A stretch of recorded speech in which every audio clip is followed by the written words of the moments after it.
Yo, what up? What up? This is your big boy JC right here, just making another video for you guys. Hopefully, you like it. Hopefully, you can click on it, review it, like on it, share it to the people that need it. These are some papers, and I'm not, and yes, we do use quite a lot of papers. We're in, a bureaucracy system, a bureaucratic system where we need papers for every single thing. If it's not in paper, it's not valid. That's the way it is. So these are some papers, just some, and I think the most common ones and the most important ones, um, for you to understand how Mexico works in that side. And I'll explain a little bit about the papers and how you may be able to get them. Um, but yeah, these are some of the papers that we use on a daily basis on our everything we need to do to get, I don't know, a house, a car, a credit, um, even to identify yourself if police needs to identify yourself. Um, but yeah, these are some of the papers. Hopefully you like the video. If you need more papers to be reviewed, let me know, and I can make the video about it and see if we can support that part too. Okay, so no further ado, here we go. So the first one of the first ones and the most one of the most important ones is the INE. INE, it's Instituto Nacional Electoral. With this INE, this is your major ID. This is like the ID back in the United States. Picture, name, and everything. Nowadays, I'm not quite sure why, to be honest, but they are making these IDs without any kind of information. I guess due to security policies. You can choose to have your information printed in there, like Gomez Velasquez Margarita, or you just have your picture and that's it in a QR code and that's it. Um, that's your right. Everybody who's Mexican should and must have this paper because this is crucial to make just any kind of paperwork that you need. This is the INE, and this is also how you vote. And also, I'll be presenting these examples of papers. I'm not going to be presenting my information because what if you want to, I don't know, do something? Nice kidding. Anyway, but these are just examples of papers. Okay, okay. So this is the newest one. They have QR codes and all these codes and crazy. And there goes your very beautiful picture. I want there's someone who has a good INE picture. But anyway, this is the INE. This is one of the most important ones. Then we have El acta de nacimiento, which is your date of your certificate, your birth certificate. I'm sorry. Um, is quite simple. It used to be a very, very huge paper, like great color and had all this crazy stuff. Now they have made it digital. This is the digital one. You can print it anywhere you want to with your information. I'm sorry. And you can have it for 187 pesos in case you lose it, and this is valid for all kind of bureaucracy tramits or movements or paperwork or whatever it is that you need. It's got very simple information, parents information, your information, and QR code, which they're doing it right now. So that's the acta de nacimiento, and that's what you get the very first thing when you are born. That's your um birth certificate, and you have to go through like certification, go to the office, let them know that he was a newborn, present the newborn paper, and then they give you this. It's crazy. It's Mexico is crazy in papers and bureaucracy. Anyway, this is the acta de nacimiento or birth certificate. This is the RFC or cédula de identificación fiscal. This is very serious. This is the way you make money. If you wanna, import or you wanna work or you wanna pay taxes and you don't wanna pay taxes either, you have to pay taxes. This is the way to go. So automatically, if you already have a job, a salary job, You don't need to move anything from your RFC. But if you're like an entrepreneur or a business owner, you have to make yourself like a moral person instead of a physical person. Open up the company, pay an accountant. The accountant has to register all the expenses and all the buyings that you do and all the acquirings that you do, and they are reporting. And at the end, you can ask for a return, like a tax return, just like the United States of America. If you are employed or on it, or you are a business owner, you can ask for it anyway. It doesn't matter. Obviously, you have to go to an accountant, pay the accountant, then they'll know and they'll guide you through exactly what it is. So this is the RFC. You must not skip this one. This is very, very important. The most important one that the country cares about the most. They can put you in jail if you evade this kind of steps or taxes. You can go. You most certainly go to jail. All right. So be careful. This is an RFC.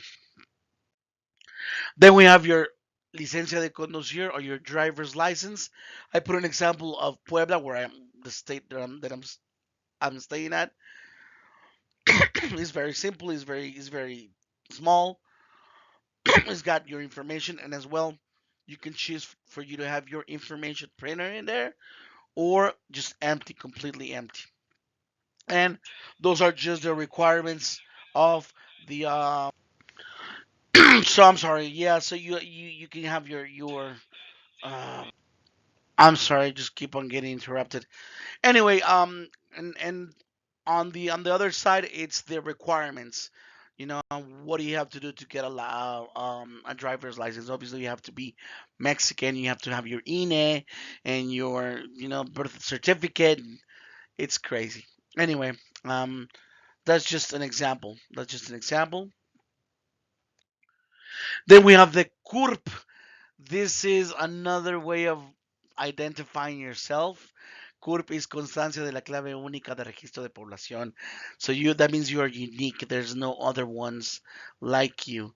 It's got a clave or yeah, it's got a like a special characters and then your name, and that's valid all in in the entire country. You can print it out for free on the internet.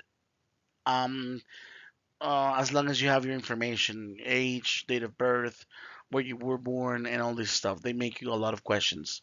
Well, not a lot of questions, but some questions. This is not quite official, but it's official. Like if you want to take this instead of the INE or your ID, no, this is just part of your identification.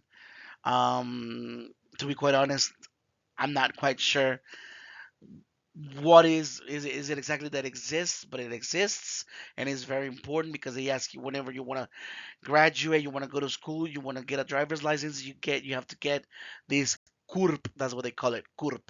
All right, great. Then it used to be necessary about 10, 15 years ago. Your cartilla militar, which was your service, your military service in Mexico. You had to go and attend the service and just be part of the army for some time, and then you get this.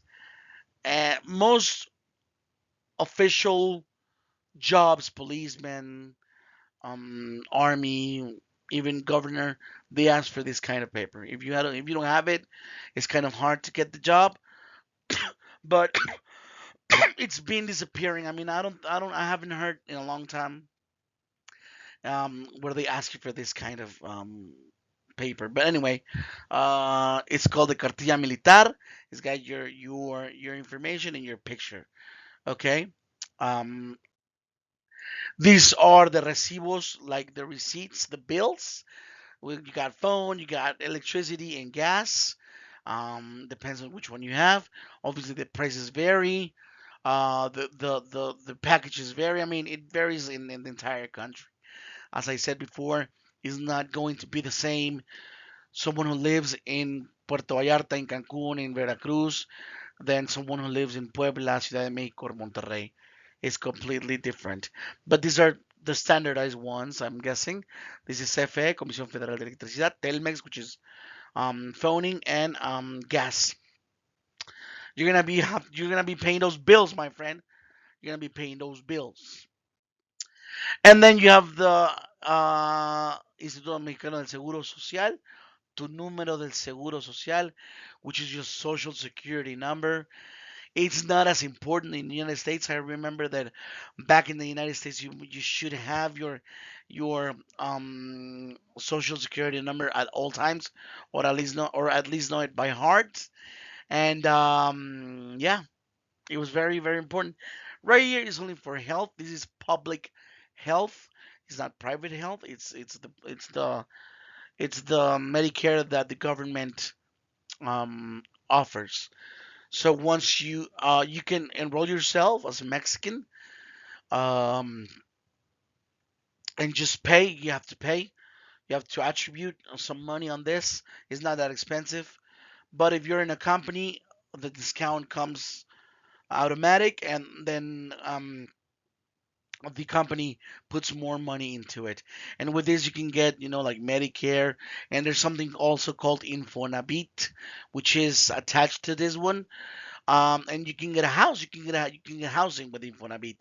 All you have to do is work at least 9 months in the same company, build your points, and the credit depends on how long and how young, and your paying capacity, and how much money you get. They give you the credit according to the Mexican law. So um, I think that's the last one. Yes, that's the last one for now. I mean, there's way more papers out there. I know it. But I think these ones are the most important ones. So take note, see what you can get from this video. Hopefully you like it. You press like on it, share it, and let me know if it works. All right? All right, guys. Well, thank you very much. This is just another video from Big Boy JC. Here we go. Don't get confused. Let's go.